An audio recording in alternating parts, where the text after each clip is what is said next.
नहमदुहु नसल्ली अला रसूलिल करीम अम्मा बाद फ़ाऊज़ु बिल्लाहि मिनश शैतानिर रजीम बिस्मिल्लाहिर रहमानिर रहीम रब्बि इश्रह ली सदरी व यस्सिर ली अमरी वहलुल उक़दतम मिन लिसानी यफ़क़हू क़ौली।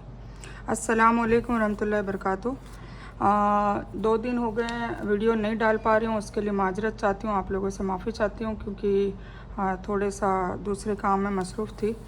और अब हम 264 तक हम कवर कर चुके थे पारा नंबर 3 में, और अभी भी सूरह अल बकर ही चल रही है। ठीक है, इंशाल्लाह आज उम्मीद है सूरह अल बकर को फिनिश कर देंगे हम। ठीक है, उसके बाद हम आएंगे सूरह आले इमरान पर, तो फिर इसका क्लाइमेक्स भी बताएंगे कि भाई इस पारे में क्या क्या चीज़ों के बारे में अल्लाह ताला ने हुक्म दिए हैं। तो जैसे मैंने पारा नंबर 1 ख़त्म हुआ था तो उसका एक क्रक्स बताया था कि इस पारे में क्या क्या अल्लाह ताला का हुक्म है। तो इसी तरह हम हर पारे के लास्ट में एंडिंग में उसका क्रक्स बताएंगे, है ना। क्रक्स मतलब मैं क्या बताऊँ, उसका सार, उसका निचोड़, है ना, इसका निचोड़। तो वो चीज़ मैं आपको हर पारे की इंशाल्लाह बताऊंगी। और फिर लास्ट में इंशाल्लाह जब कुरान ख़त्म हो जाएगा तो हम हर पारे के ये क्रक्स को एक साथ पढ़ेंगे, ताकि हमें पता चलेगा, ऑल ओवर पता चलेगा कि कितने सारे हुक्म अल्लाह ताला ने दे रखे हैं और वो हुक्म को किस तरीके से उसका पालन होना चाहिए और हम कैसे कर रहे हैं और अल्लाह का क्या हुक्म है ना। और ये छोटे मोटे अजाब आने की वजह भी ये है कि हम कर कुछ रहे हैं, अल्लाह कह कुछ रहे हैं। तो हम अल्लाह के कहे मुताबिक करेंगे और अल्लाह ने जो कहा है वो हुजूर पाक सल्लल्लाहु अलैहि वसल्लम ने अपनी ज़िंदगी में अमल किया है, तो उसी अमल को सुन्नत कहा जाता है। तो हमें बस वही है कि कुरान में अल्लाह का हुक्म दर्ज हुआ है और हदीस में हुजूर पाक सल्लल्लाहु अलैहि वसल्लम का अमल कहा गया है, बताया गया है, और उनका अमल जो उन्होंने किया था अपनी ज़िंदगी में, अमल स्वाले जो उनकी ज़िंदगी का तरीका, वो भी बयान किया हुआ है। इसीलिए हर मुफस्सिरीन और जो भी बड़े हैं लोग हैं, बुज़ुर्ग लोग हैं, वो क्या कहते हैं कि हमें किस पे चलना है, कुरान, सुन्नत और हदीस पे। ठीक है, तो कुरान और सुन्नत और हदीस का ये मतलब है। तो हम आज स्टार्ट करते हैं। आऊज़ु बिल्लाहि मिनश शैतानिर रजीम बिस्मिल्लाहिर रहमानिर रहीम। उन लोगों की मिसाल जो अपना माल अल्लाह की मर्ज़ी हासिल करने के लिए खुशी खुशी दिल से और यकीन के साथ खर्च करते हैं, उस बाग जैसी है जो ऊंची धरती पर हो और ज़ोरदार बारिश से अपना फल दुगना ला दे, और अगर उस पर बारिश भी न हो तो फुहार भी काफ़ी होगी, और अल्लाह ताला उन तुम्हारे अमलों को देख रहा है ना। मतलब जो अल्लाह ताला की मर्ज़ी हासिल करने के लिए खर्च कर रहे हैं, अल्लाह की राह में खर्च कर रहे हैं, मतलब गरीबों पर और अपने रिश्तेदारों पर, मिस्किनों पर, राहदारों पर, मुसाफिरों पर, है ना। तो कोई इस्तीमे में, किसी में, कोई किसी बच्चे को गोद लेकर पढ़ा रहा हो, तो ये सब चीज़ें अल्लाह की राह में खर्च करना हुआ। तो अगर सिर्फ दिखावा नहीं कर रहा, और 2-3 वजह होती है मदद करने की। एक वजह ये होती है कि वो मदद इसलिए कर रहा होता है कि उसको ऐसा लगता है कि इन फ्यूचर में जिसकी मदद कर रहा हूँ उससे भी मैं कभी मदद मांग सकता हूँ रिपीट में उसके बदले। दूसरी मदद ये होती है कि मैं दिखावा करूँ और लोग मेरी तारीफ़ करें, मेरी वाहवाही करें कि भाई ये तो कितना अच्छा सखी बंदा है, बंदी है, कि ये तो लोगों की मदद करता है ना।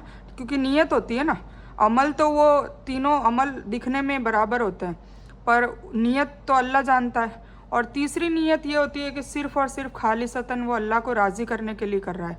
उसको न तो कोई स्वार्थ है, अगले बंदे से उसको कोई फ़ायदा नहीं चाहिए, उससे कोई काम नहीं लेना है, बस उसको ये चाहिए कि अल्लाह राज़ी हो जाए, और जो वो खिदमत कर रहा है, जो वो खर्च कर रहा है अल्लाह की राह में, उसके बदले आखिरत में उसको उसका सिला मिले, उसके गुनाहों को माफ़ कर दिया जाए, उसका अमालनामा उसके सीधे हाथ पर रखा जाए और उसको जन्नत दे दी जाए, बिना जहन्नम के अजाब के, बिना कब्र के अजाब के। ठीक है, तो क्या तुम में से कोई यह भी चाहता है कि उसके खजूरों और अंगूरों के बाग हो जिसमें नहरें बह रही हो और हर तरह के फल मौजूद हो, उस इंसान का बुढ़ापा आ गया हो, उसके नन्हे नन्हे बच्चे भी हो, और अचानक बाग को बगुला लग जाए जिसमें आग भी हो जिससे बाग जल जाए।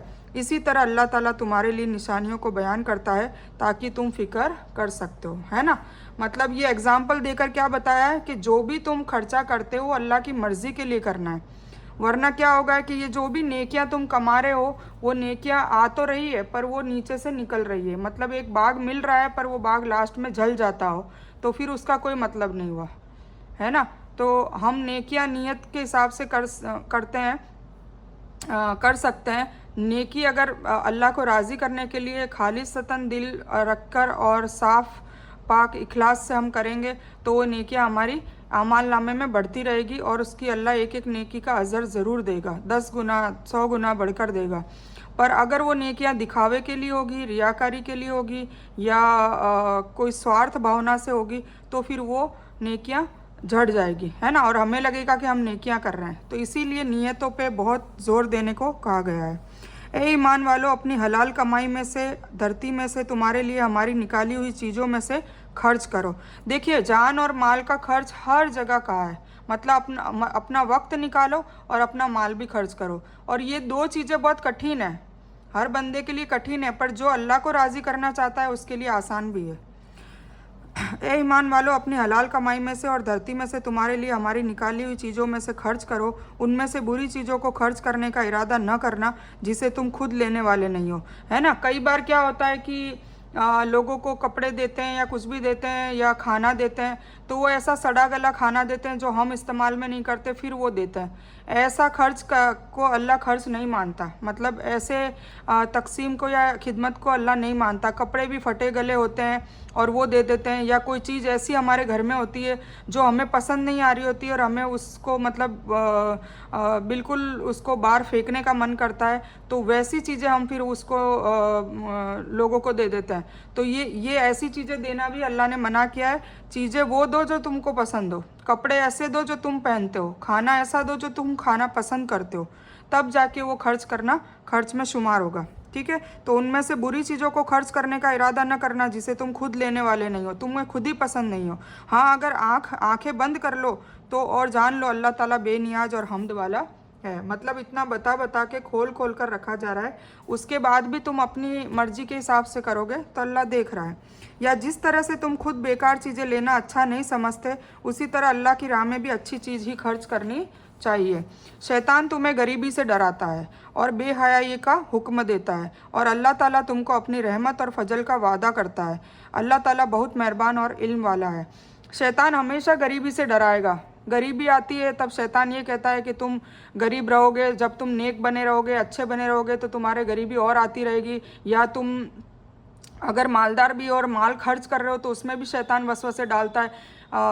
कंजूस होते हैं ना वो, इसीलिए कि शैतान वसवसे डाल रहा होता है कि तुम्हारा माल कम हो जाएगा।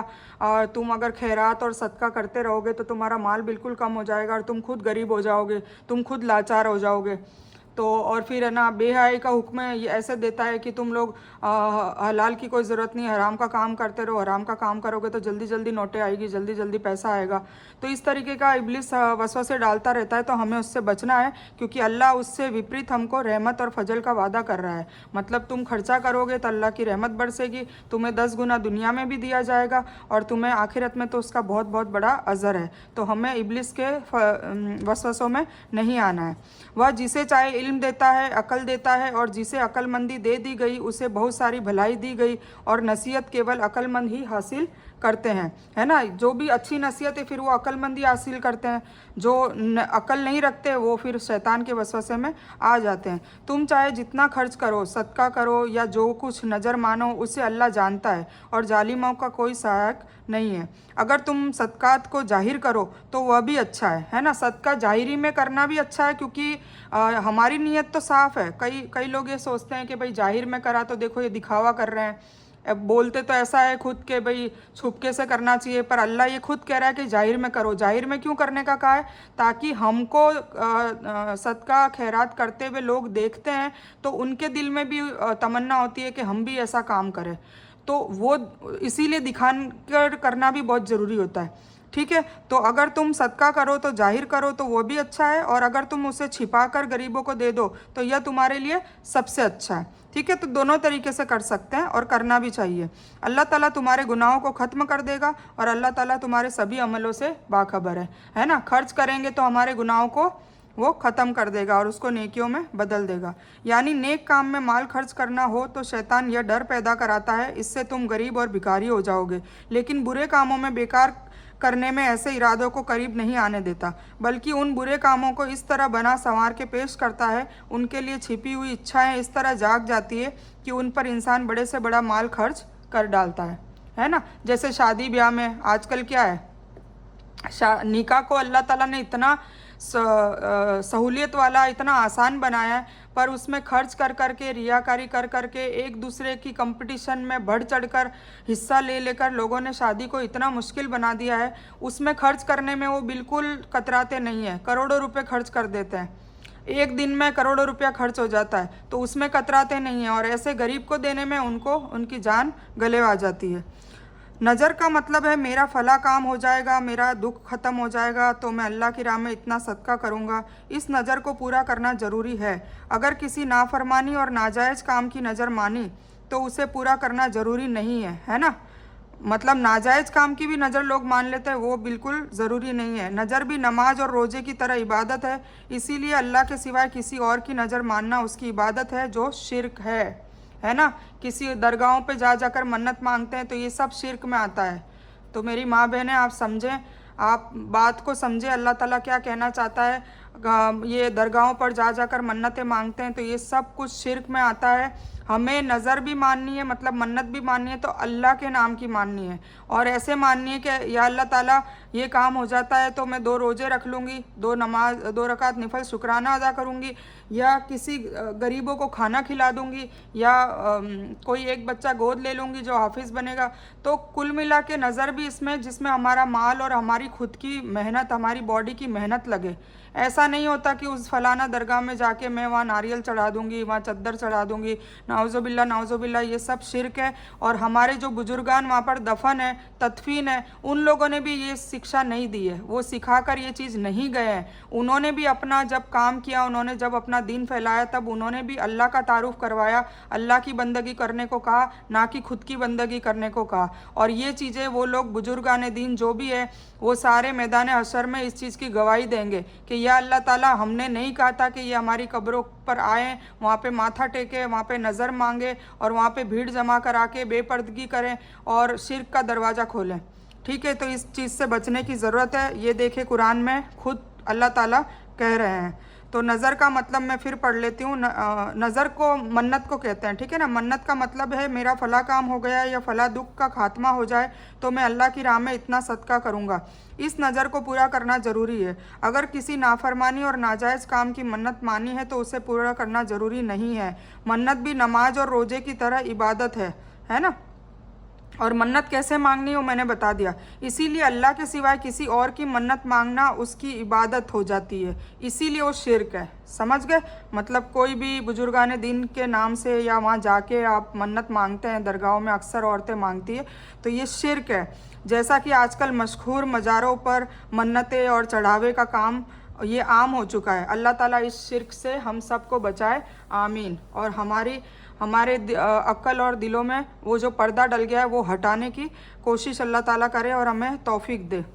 उन्हें हिदायत पर ला खड़ा करना तुम्हारे अधिकार में नहीं, बल्कि हिदायत अल्लाह ताला देता है, जिसे चाहता है देता है। और तुम जो अच्छी चीज़ अल्लाह की राह में दोगे उसका फ़ायदा खुद पाओगे।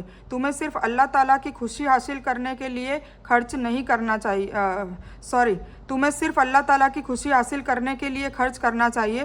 तुम जो कुछ माल खर्च करोगे उसका पूरा पूरा बदला तुम्हें दिया जाएगा और तुम्हारा अधिकार न मारा जाएगा, है ना। जो भी हम खर्च करेंगे तो उसका पूरा पूरा बदला हमें मिलेगा, दुनिया में भी और आखिरत में भी। बस नीयत क्या होनी चाहिए, खालिस अल्लाह के लिए।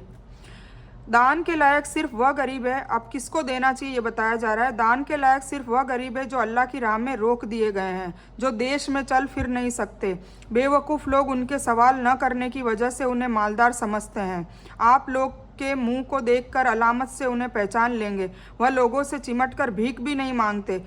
तुम जो कुछ माल खर्च करो अल्लाह ताला उसका जानने वाला है। देखो, ये वाली बात में बहुत बड़ी हिकमत की ज़रूरत है। ये मुआशरे में हम लोग एक्चुअली मदद किसकी कर देते हैं, ये अल्लाह ताला देखो बार बार कुरान में ये समझाता है। सबसे बड़ा हक हमारे खूनी रिश्ते जिनके साथ हैं, हमारे रिश्तेदार, मतलब ख़ास रिश्तेदार, खून के रिश्ते हैं। तो कई बार क्या होता है कि हम पैसा अनाप शनाप जो रास्ते चलते भीख मांगते हैं उनको दे देते हैं, और हम खर्चा तंजीमों में दे देते हैं जहाँ पे ऑलरेडी बहुत चंदे आ रहे होते हैं। ज़कात भी हम देते हैं तो हम उनको पकड़ा देते हैं। पर देखिए, ज़कात का आपको नियम, अल्लाह का कानून एक बार समझना होगा कि अल्लाह का कानून क्या है। अल्लाह ने ज़कात का जो कानून निकाला है वो इसलिए निकाला था कि अगर हर बंदा अपने माल में से 2.5% ही, उससे ज़्यादा भी मैं नहीं कह रही, एक्चुअल जो ज़कात है उसकी बात कर रही हूँ, ठीक है। वैसे तो अल्लाह कहता है उससे ज़्यादा भी खर्च करो अपनी मर्ज़ी से ताकि तुम फलाह पा जाओगे, पर मान लो हम सिर्फ फ़र्ज की बात करते हैं कि 2.5% अगर ज़कात हर बंदे ने निकाल ली तो पूरी दुनिया में एक भी बंदा गरीब नहीं रह सकता, सोचिए। पर लोग पूरी ज़कात निकालते नहीं हैं, ज़कात में भी कंजूसी करते हैं, कुछ लोग तो ज़कात को निकालना ही पसंद नहीं करते, है ना। तो कहने का मतलब है, अब ये ज़कात का रूल कैसे निकला है? ज़कात का रूल ये है कि हर परिवार में कुछ बंदे अमीर होते हैं, कुछ गरीब होते हैं, हर परिवार में होता है। ये एक परिवार की बात नहीं कर रही, हर परिवार में। तो हम अगर ज़कात निकालते हैं तो सोचिए हमारे परिवार में, हमारे मुआशरे में वो लोग मांग नहीं रहे, पर परिवार के सदस्यों को उनकी हालत भी पता होती है। एक बंदा हर परिवार में ऐसा होता है जिसकी हालत उनको पता होती है कि भाई उसको तकलीफ़ है, दिक्कत है, उसकी ज़रूरतें पूरी नहीं हो रही है, तो वो हिस्सा वहाँ जाना चाहिए। तो अल्लाह ने हर परिवार में गरीब अमीर पैदा करें, तो वो अपने अपने परिवार को भी अगर संभाल लेंगे तो ये सिस्टम पूरी दुनिया में अगर होगा तो सोचिए कोई गरीब होगा? नहीं होगा, बिल्कुल नहीं होगा। पर आजकल तो मुआशरा ये हो गया है नाउज़ुबिल्लाह कि लोग अपनों की मदद नहीं करते और दूसरों की मदद करते हैं। तो अपनों की सोचना चाहिए, अपनों से लड़ाई झगड़े कर लेते हैं और उसमें भी कहीं ना कहीं माल वजह रहता है या कोई इज़्ज़त वजह रहती है या कोई ना कोई वजह से उनके टकराव चल रहा होता है। तो अल्लाह ताला ने कहा तुम्हारा अगर टकराव भी चल रहा है और तुम उनको जानते हो कि वो गरीब है, वो ज़रूरतमंद है, तो उनको सदका दो, तो मैं तुम्हें और भी ज़्यादा मतलब बेहतरीन तुम्हें नेमतों से नवाजूंगा। तो ये चीज़ कहा गया है। तो हमें इस पे गौर करना चाहिए कि हमें माल कहाँ खर्च करना चाहिए, किस जगह करना चाहिए। तो सबसे पहला हक रिश्तेदारों का है। अगर कई फैमिली में ऐसा होता है कि कोई रिश्तेदार ऐसा गरीब नहीं लग रहा या कोई रिश्तेदार ऐसा अमीर भी था और वो कोई कर्जे में फंस चुका है, बहुत बदतरीन कर्जे में, तो सारे मुआशरे को, सारे परिवार वालों को मिलकर थोड़ा थोड़ा देकर उसका कर्जा उतारना चाहिए। तो ये है हिकमत। पर यह हिकमत हर जगह ज़्यादातर, अधिकतर, चाहे आलिम लोग हो रहे हैं, चाहे पढ़े लिखे हो रहे हैं, चाहे एजुकेटेड दुनियावी तरीके से भी हो रहे हैं, पर ये जो मुआशरे में ये जो अमल है ये रद्द अमल हो चुका है। ये कोई अमल इसको फॉलो नहीं करता है। अगर ये किया जाए तो आप खुद सोचें कि कोई भी गरीब नहीं रहेगा। तो हमें ये सोचने की ज़रूरत है, ठीक है। तो ये हर मुआशरे में ये सोचने की ज़रूरत है और ये कानून, ये सुन्नत को ज़िंदा करने की भी ज़रूरत है। जो लोग अपने माल को रात दिन छुपाकर या खुल्लम खुल्ला खर्च करते हैं, है ना, जो लोग अपने माल को रात दिन छुपाकर या खुल्लम खुल्ला खर्च करते हैं, उनके लिए उनके रब के पास बदला है। न उन्हें कोई डर होगा और न कोई गम। इससे मुराद वह मुहाजिर है जो मक्का से मदीना आए और अल्लाह की राह में आने की वजह से उनकी हर चीज़ छूट गई। इस जुमरे में दीन की तालीम हासिल करने वाले विद्यार्थी और आलिम भी आते हैं, ठीक है ना। ब्याज खाने वाले लोग न खड़े होंगे, लेकिन उसी तरह जिस तरह वह खड़ा होता है, जिसे शैतान लगकर पागल बना देता है। यह इसीलिए कि यहाँ यह कहा करते थे कि तिजारत भी तो ब्याज ही की तरह है, जबकि अल्लाह ताला ने तिजारत को हलाल कर दिया है और ब्याज को हराम। जो इंसान अपने पास आई हुई अल्लाह ताला की नसीहत सुनकर रुक गया, उसके लिए वह है जो गुजर गया और उसका मामला अल्लाह ताला के पास है। और जो फिर हराम की ओर पलटा वह जहन्नमी है, वे हमेशा उसी में रहेंगे। जो दुनिया में नाउज़ुबिल्लाह ब्याज का बिजनेस करते हैं या ब्याज लेते हैं, देते हैं, उनके लिए अल्लाह ताला ने पागल की तरह शुमार किया है कि वो मैदान हशर में पागल की तरह खड़ा होगा। और पहली बात तो खड़ा ही नहीं होगा, उसकी पिंडली के बल गिरा रहेगा। तो ये नाउज़ुबिल्लाह, अल्लाह ताला हमको इस से बचाए और अल्लाह ताला माफ़ करे। अगर जाने अनजाने में कुछ पहले हो चुका हो तो हमें भी माफ़ करे, ठीक है। और तिजारत भी, और फिर क्या कहते हैं, अगर उनको समझाया जाता है कि ब्याज तो हराम है, ब्याज का मत करें, तो वो कहते हैं कि तिजारत हम बिजनेस करते हैं, वो भी तो उसी की तरह तो ये ब्याज का काम है, तो ये हलाल है। पर अल्लाह ने साफ़ मना किया है और अल्लाह ताला का ये भी हुक्म है कि जिसने ब्याज का काम, ब्याज से काम किया है या ब्याज लेकर देकर जो भी किया, तो अल्लाह ताला से वो लड़ाई मोल ले रहा है, दुश्मनी मोल ले रहा है। तो अल्लाह ताला हमको इस चीज़ से बचाए। अल्लाह ताला ब्याज को मिटाता है और दान को बढ़ाता है ना। ब्याज के काम को वो इसलिए हराम है क्योंकि ब्याज से अमीर अमीर होता जाता है और गरीब गरीब होता जाता है। इसीलिए दान को बढ़ाया, मतलब सदका और चैरिटी और इसको बढ़ाया है, ठीक है। और अल्लाह ताला किसी नाशुक्रे और काफिर को दोस्त नहीं बनाता। जो लोग ईमान के साथ सुन्नत के अनुसार काम करते हैं, नमाजों को कायम करते हैं, ज़कात को अदा करते हैं, उनका फल उनके रब के पास है। उन पर न तो कोई डर होगा न कोई दुख। ब्याज लेने वाले की यह हालत कब्र से उठते वक्त और क़यामत के मैदान में होगी, है ना, मैदान हशर में होगी। वो पिंडलियों के बल खड़ा, मतलब खड़ा भी नहीं रह पाएगा, और खड़ा भी होगा तो वो ऐसा पागल जैसा होगा, मतलब शैतान चिमट गया होगा और पागल जैसा होगा वो। हालांकि तिजारत में तो सामान और पैसे का बराबर लेन देन होता रहता है। दूसरे इसमें फ़ायदा और नुकसान की उम्मीद भी रहती है तिजारत में, है ना। जबकि ब्याज में यह दोनों बातें नहीं होती। ब्याज में तो मुसलसल नफ़ा ही नफ़ा आता रहता है। इसीलिए अल्लाह ने बेचने को हलाल कहा है, मतलब तिजारत को हलाल कहा है, बिजनेस को हलाल कहा है, और ब्याज को हराम कहा है। फिर यह दोनों एक कैसे हो सकते हैं, है ना। तो ये समझने की ज़रूरत है। ईमान लाने और माफ़ी मांग लेने के बाद पिछला ब्याज लेने पर पकड़ नहीं होगी इंशाअल्लाह। यह ब्याज के हकीकी और आत्मिक नुकसान के बाद सदका के फ़ायदे की तफसील है। ब्याज से देखने में बढ़ोतरी तो होती है, लेकिन उसके असल मायने के अनुसार अंजाम के एतबार से ब्याज का माल उसकी बर्बादी और खराबी की वजह बनती है। इस बात की तायद अब पश्चिमी देशों के अर्थशास्त्री भी करने लगे हैं। अब तो मतलब जो वेस्ट कंट्रीज़ है उनके जो ये अर्थशास्त्री है, जो ये हिसाब किताब करते हैं, वो लोग भी अब तो मानने लगे हैं। हे ईमान वालों, अल्लाह ताला से डरो और जो ब्याज बाकी रह गया है वह छोड़ दो, अगर तुम सचमुच ईमान लाने वाला हो। मतलब अब तुम में बात हो गई और अब ब्याज का कुछ लेन देन कर रहे हो, तो जो रह गया वो उसको छोड़ दो। अगर ऐसा नहीं करते तो अल्लाह ताला और उसके रसूल से लड़ने के लिए तैयार हो जाओ, है ना, जंग के बराबर कहा गया है। और अगर माफ़ी मांग लो तो तुम्हारा असल माल तुम्हारा ही है, न तुम जुल्म करो और न तुम पर जुल्म किया जाएगा। और अगर कोई गरीब हो तो उसे सहूलत तक वक्त देना चाहिए, और सदका कर दो तो तुम्हारे लिए ज़्यादा अच्छा है, अगर तुम में इल्म हो। अब ये बात की जा रही है, अगर आप किसी को कर्जा देते हो, मतलब आप किसी को पैसे दे रहे हो, उसको मदद कर रहे हो, मतलब कर्जा दे रहे हो, ठीक है। अब कर्जा तो आपने दे दिया, और अब मान लो वो चुकाने के लिए उसमें कोई दिक्कत आ गई, या उसका बिजनेस फेल हो गया और वो जल्दी से नहीं दे पा रहा है, तो फिर उसको थोड़ा वक्त दो। ऐसा नहीं कि तुमने 6 महीने का टाइम दिया था, अब तुम नहीं दे पा रहे हो, वो सामने वाला नहीं दे पा रहा है, तो अब उसकी जान खा लो। फ़ोन पे फ़ोन करो कि नहीं अब देना ही है, देना ही नहीं, उनको सहूलियत दो, मोहलत दो, है ना, उनको वक्त दो। और अगर तुम्हारे पास ज़्यादा ही माल है तो वो सदका कर दो, मतलब वो माफ़ कर दो, तो वो तुम्हारे लिए मैदान हशर में उसका बहुत बड़ा तुम्हें फ़ायदा मिलेगा, ठीक है। तो ये चीज़ कर सकते हैं।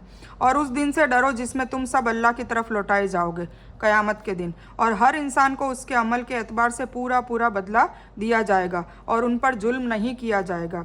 यह ऐसी कड़ी चेतावनी है जो किसी दूसरे गुनाह करने पर नहीं आई है। इसलिए हज़रत अब्दुल्ला बिन अब्बास ने कहा कि जो इंसान इस्लामी मुल्क में ब्याज छोड़ने के लिए तैयार न हो तो वक्त के राज्य हाकिम की जिम्मेदारी है कि उससे तौबा कराए, क्योंकि वह अल्लाह और रसूल से जंग का ऐलान कर रहा है, और न रुकने की हालत में उसकी गर्दन मार दे। तो बस अस्तगफिरुल्लाह, मतलब कितनी बड़ी इसमें बताई है, और ये इब्ने कसीर में आया है। तुम अगर असल माल से ज़्यादा माल वसूल करोगे तो यह तुम्हारा जुल्म होगा, और अगर तुम्हें असल माल न दिया जाए तो यह तुम पर जुल्म होगा। कुछ कौल के एतबार से यह नबी करीम सल्लल्लाहु अलैहि वसल्लम पर नाजिल आखिरी आयत है, जिसके बाद ही आपका इंतकाल हो गया। हे ईमान वालों, जब तुम आपस में मुकर्रर मुद्दत के लिए एक दूसरे से उधार का लेन देन करो तो लिख लिया करो। जब भी देखो उधार का लेन देन करो, लिखने का हुक्म दिया है अल्लाह ताला ने। चाहे आपस में रिश्तेदारी कर रहे हो, कुछ भी कर रहे हो, या कोई व्यापार कर रहे हो, हर चीज़ को लिखने का अल्लाह ताला ने हुक्म दिया है। हम इस हुक्म का पालन नहीं करते हैं, तभी फिर हम जब लास्ट में लड़ाई झगड़े होते हैं, लिखा पढ़ी नहीं होती है तो लड़ाई झगड़े होते हैं। अगर हम पहले से ही लिख लिए कि ऐसा होगा तो ऐसा करेंगे, ऐसा होगा तो ऐसा करेंगे, तो लिखा हुआ होगा तो झगड़े की नौबत नहीं आएगी। तो इसीलिए अल्लाह के कायदे कानून के हिसाब से अगर हम चलेंगे तो हमारा इस्लाम कभी कोई ऐसा लड़ाई झगड़े का कोई मौका ही नहीं देता है। पर होता क्या है कि हम पूरे से ईमान वाले नहीं है, हम पूरे अल्लाह के कानून कायदे में अल्लाह की किताब के अनुसार चलते ही नहीं हैं। ए ईमान वालों, जब तुम आपस में मुकर्रर मुद्दत के लिए एक दूसरे से उधार का लेन देन करो तो लिख लिया करो, और लेखक को चाहिए, जो लिखने वाला है उसको चाहिए कि आपस का मामला इंसाफ के साथ लिखे, है ना, मतलब एक दूसरे का किसी का भी हक न मारा जाए। लिखने वाले को चाहिए कि लिखने से इनकार भी ना करे, है ना। जैसे अल्लाह ने उसे सिखाया है उसी तरह उसे भी लिख देना चाहिए।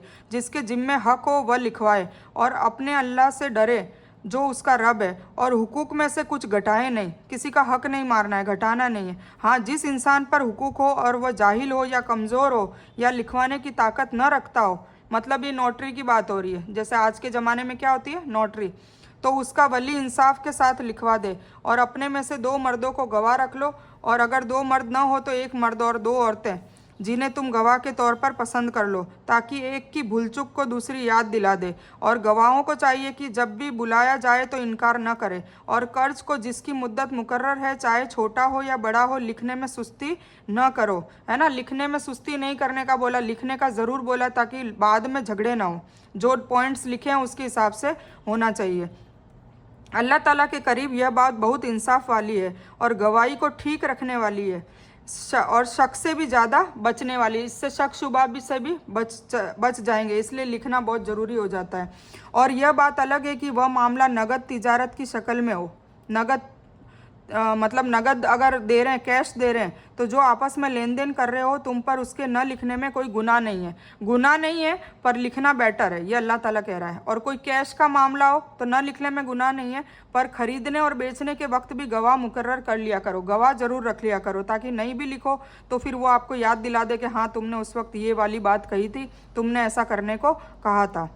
और याद रखो, न तो लिखने वाले को नुकसान पहुंचाया जाए और न गवाहों को, है ना। मतलब जो बीच में गवाही दे रहे हैं फिर उनको भी दिक्कत ना दी जाए। और अगर तुम ऐसा करो तो यह तुम्हारी खुली नाफरमानी है। अल्लाह ताला से डरो, अल्लाह तुम्हें नसीहत दे रहा है, अल्लाह ताला सब कुछ जानने वाला है। देखिए इस सूरह में कितनी बात बताई है, कितनी हमने सुन ली। तलाक का हमने मसला पढ़ लिया, तलाक में क्या करना चाहिए, फिर हमने इद्दत का मसला जो गुजर जाता है, फिर वसीयत का मसला, फिर मतलब कितने हमने यहाँ पे ये अगर सूरह बकल और पूरी कुरान नहीं पर सूरह बकर और सूरह आले इमरान के मसले मसाइल ही अलग इंसान समझ लेना, तो समाज में इतना जो बिगाड़ हो रहा है अभी वो समाज में, वो इसी कारण से हो रहा है कि कुरान के हिसाब से नहीं चला जा रहा है।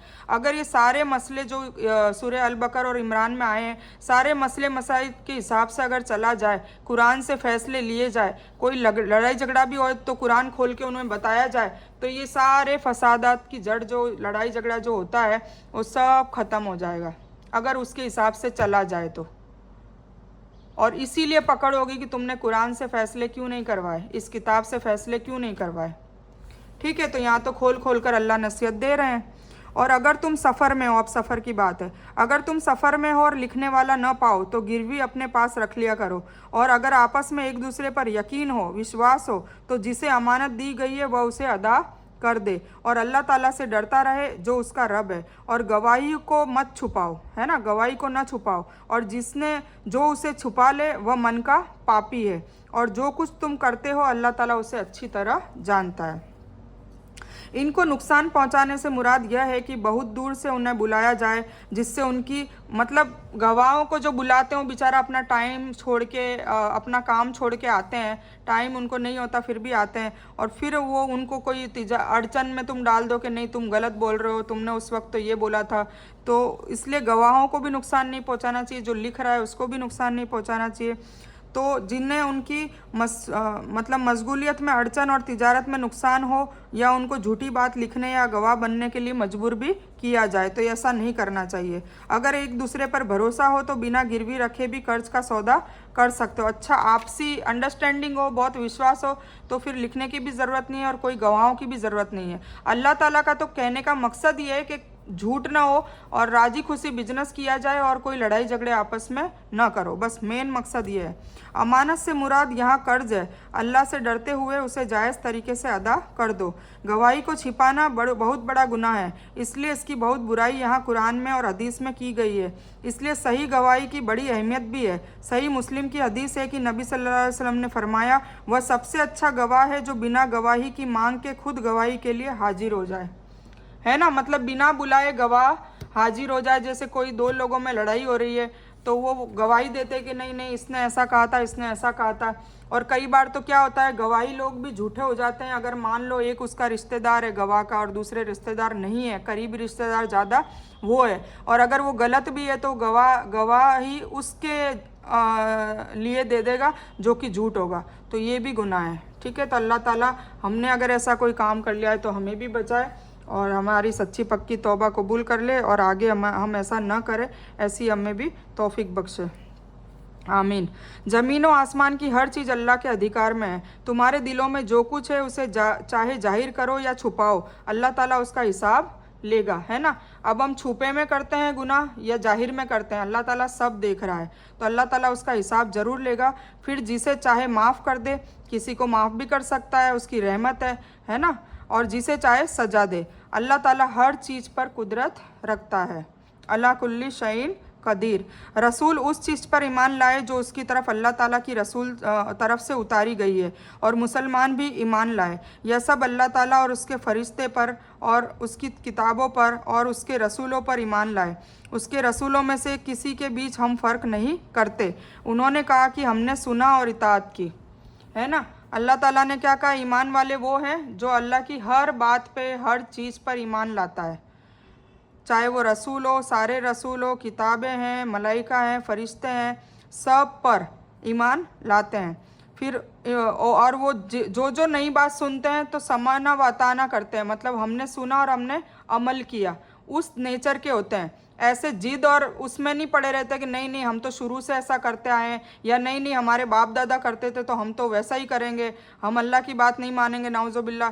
तो फिर ये सब गुनाह में पड़ जाते हैं।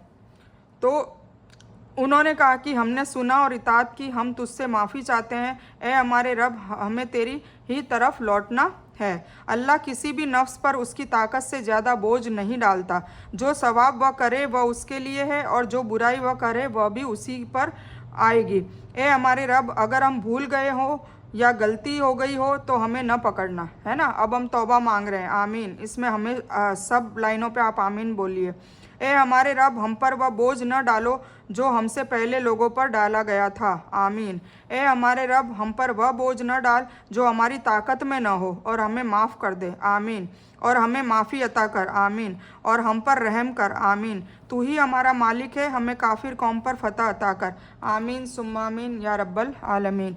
अल्हम्दुलिल्लाह सूरह बकर आज ख़त्म हो गई है, और अब हम इंशाअल्लाह सूरह आले इमरान शुरू करेंगे अगली वीडियो में। ठीक है, तो अब आपको समझ में आ ही गया होगा अल्हम्दुलिल्लाह सूरह बकर जिसने पहली बार पढ़ी है उसको क्या एहसास हो रहा है। अगर क्या उसको समझ में आया, नहीं आ रहा है तो नहीं आ रहा है तो मेरी वीडियो को आप बार बार रिपीट करके सुने। देखिए, हमारा मकसद रेस लगाना नहीं है, हमारा मकसद है कुरान को अच्छे से समझना।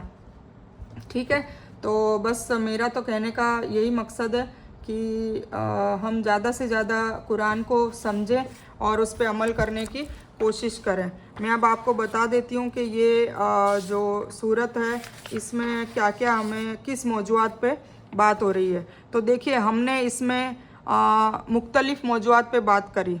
किबले की बात हुई, है ना। मैं लिख के दे देती हूँ आपको, आप स्क्रीनशॉट ले लेना।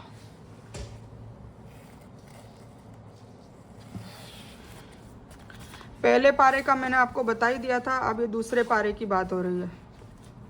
एक मिनट,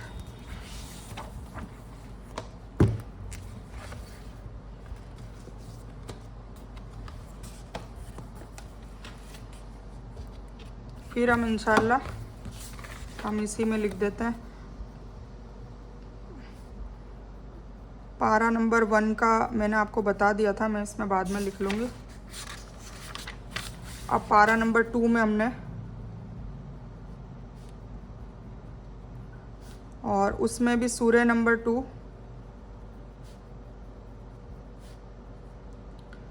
क्या नाम है, अल बकर नाम है। अच्छा, ये सूरह किस पे है, गाय पे। और इसमें क्या क्या पॉइंट है, किस किस मौजूआत पे बात हुई है। किबले के ऊपर बात हुई है, ठीक है। सब्र के ऊपर बात हुई है, सब्र करना चाहिए हमें। नमाज के ऊपर बात हुई है,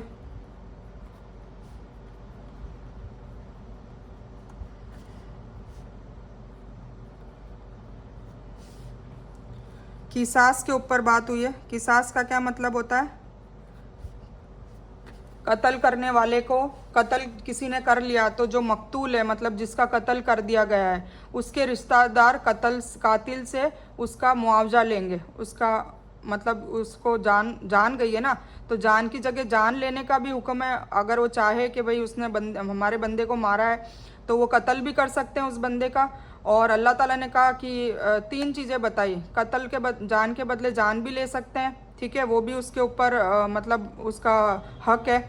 और या फिर जान के बदले माल ले ले, भाई इतनी रकम चुन ले कि भाई इतना हमें चाहिए, और या फिर माफ़ कर दे। तो ये तीनों हुक्म है, ठीक है। तो उस हिसाब से उनको, पर वो लें तो उन्हें गुनाह नहीं है क्योंकि अल्लाह ने खुद कानून निकाला है, ठीक है। तो ये किसास की बात हो गई। फिर उसके बाद हमने क्या बात करी? रोज़े की बात हुई। रोज़े का पूरा बयान हमने पढ़ा, ठीक है। इसमें हमने अल्हम्दुलिल्लाह बहुत चीज़ें इसमें पढ़ ली। फिर हज की भी बात हुई, हज के सारे कानून कायदे और ये सब बताए गए। फिर उसके बाद निकाह की बात हुई।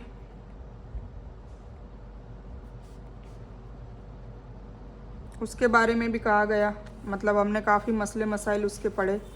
फिर उसके बाद तलाक़ की बात हुई। तलाक़ के बारे में भी हमने बहुत कुछ जानकारी ले ली कि तलाक़ में क्या इद्दत होती है, क्या फ़ैसले करने चाहिए, कैसे तलाक़ मानी जाती है, ये सब। फिर इन्फाक की बात हुई जो बहुत बड़ा गुनाह है मुनाफिकीन के लिए, कि मुनाफिक की ये सिफत होती है और अल्लाह ताला हमें इन चीज़ से बचाए, ठीक है ना। तो ये बहुत बड़ा नेचर कैरेक्टर होता है। तो ये एक कैरेक्टर है, 3 टाइप के कैरेक्टर के लोग बताए हैं, मुत्तकीन, मुनाफिकीन और काफिर, ठीक है। तो ये तीनों में से सबसे ज़्यादा खफा मुनाफिकीन से होता है, जो अंदर कुछ होते हैं बाहर कुछ होते हैं वो लोग, चाहे वो इबादत के लिए हो, चाहे वो घरेलू लोगों समाज के लिए हो, हर चीज़ में मुनाफिकीन की जो कैरेक्टर है अल्लाह ताला उससे बचाए। और माफ़ कीजिएगा, मैं माजरत चाहती हूँ, ज़्यादातर ये नेचर लेडीज़ में ज़्यादा होता है, इसीलिए वो गीबत करती है, चुगली करती है, 2 लोगों में लड़वाती है और अपने आप को अच्छा बनाने के लिए किसी की इज्जत उतार देती है, किसी के लिए झूठ बोलती है, किसी की इमेज इतनी ख़राब कर देती है, एक्चुअल में वो बंदा होता ही नहीं है, पर उसके बारे में इतना बढ़ा चढ़ा के बोल के लोगों के दिलों में उसकी इमेज, उसकी तस्वीर जो है वो ख़राब बयान करती है। तो ये सब औरतों में मुसलसल ये आदत होती है। तो इस चीज़ से आप लोग, मेरी माँ बहनें, बचें। ये अल्लाह ताला को बहुत नाराज़ करने वाला कैरेक्टर है। तो अपने रोज़ाना इसके लिए माफ़ी मांगे और अल्लाह ताला से कहें कि हमें इससे निजात दे, ऐसे चीज़ से। फिर कर्ज़े की बात अभी हमने पढ़ी है ना, कर्ज़ के बारे में बात हुई। तो वो कर्ज़ा मतलब कैसे लेना चाहिए, लिखा पढ़ी करनी चाहिए, लिखने के बारे में जोर दिया गया है ताकि लड़ाई झगड़े ना हो। तो इसके भी हमें रूल्स एंड रेगुलेशन, कुल मिला के अल्लाह ने कायदे कानून बताए हैं और इन टॉपिक पर बताए हैं। तो अल्हम्दुलिल्लाह हमने ये सूरह अल बकर में ये सारा चीज़ पढ़ा, ठीक है। तो ये आप अभी ये मैं रख रही हूँ, देखो आप स्क्रीनशॉट ले लीजिए। ये देखिए, ये पारा नंबर 2 में ये हमने पढ़ा, ठीक है। और पारा नंबर 1 का भी मैं बता देती हूँ अभी आपको बता के कि भाई ये है, ठीक है। आपने स्क्रीनशॉट ले लिया होगा। इस तरीके से हम हर पारे का इसको क्रक्स कहते हैं, मतलब एक निचोड़ हम निकाल लेंगे कि भाई ये बातें, ताकि हमें ध्यान रहेगी, है ना। तो ये इसीलिए मेरा देखो ये पैटर्न ऐसा है, इस तरीके से मैं भी खुद भी याद रखती हूँ कि भाई पारा नंबर 2 में क्या बताया गया जाए, ताकि हम किसी को दावत दें या बयान करें तो हमें खुद को पता होना चाहिए कि भाई इसके बारे में इतना इतना कहा गया है, ताकि इंसान के दिल में भी जाए और वो खुद भी चेक कर सके कि चलो पारा नंबर 2 का तर्जुमा हम देखते हैं क्या ये चीज़ें हैं, है ना। तो ये चीज़ें, तो इस बयान में को मैं यही ख़त्म करती हूँ। इस बयान में कुछ भी दीन की अच्छी और हक बात आई है वो सिर्फ़ अल्लाह की तरफ से है, और बुरी या गलत बात जो गलती से या जज्बात में आकर मेरे मुंह से निकल गई है वो मेरी तरफ से है। और मैं इस गलती के लिए मैं अल्लाह अज़्ज़ व जल से और आप सभी लोगों से माफ़ी की तलबगार हूँ। मैं कोई आलिमा नहीं हूँ, मैं सिर्फ तालिब इल्म हूँ। अल्लाह मेरी कोशिश से आप सभी को नफ़े वाला इल्म पहुँचाए और मैं आप लोगों की हिदायत और हिकमत में सदका जारिया बनूँ, बस मेरी यही तमन्ना है। आमीन सुम्मा आमीन या रब्बल आलमीन। रब्बना आतीना मिन लदुनका रहमतम व ही लना मिन अमरिना रशदा। अल्लाहुम्मा सल्लि अला मुहम्मद व अला आलि मुहम्मद कमा सल्लैता अला इब्राहीम व अला आलि इब्राहीम इन्नका हमीदुन मजीद। अल्लाहुम्मा बारिक अला मुहम्मद व अला आलि मुहम्मद कमा बारकता अला इब्राहीम व अला आलि इब्राहीम इन्नका हमीदुन मजीद। व आखिरु दावाना अनिल हम्दुलिल्लाहि रब्बिल आलमीन।